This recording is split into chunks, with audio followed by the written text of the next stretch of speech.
Hinimok ni Vice President Sara Duterte si Pangulong Ferdinand Bongbong Marcos na sumailalim sa drug test, matapos ang kontrobersyal na paratang ni Senadora Amy Marcos na umano'y gumagamit ng ilegal na droga ang Pangulo at ang kanyang pamilya.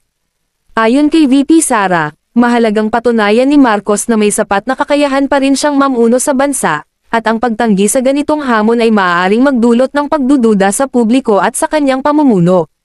Binanggit niya na ang pagiging bukas sa naturang pagsusuri ay maaaring magpatibay ng tiwala ng mamamayan sa kanyang administrasyon.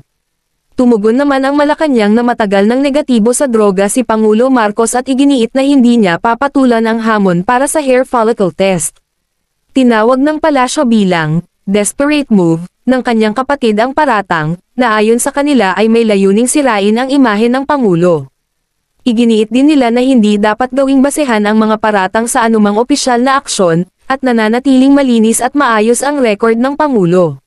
Samantala, sinabi ni Senadora Amy Marcos na handa siyang sumailalim sa DNA test upang patunayan ang kanilang ugnayan bilang magkakapatid, bilang kapalit ng hair follicle test na iminungkahi para kay Marcos.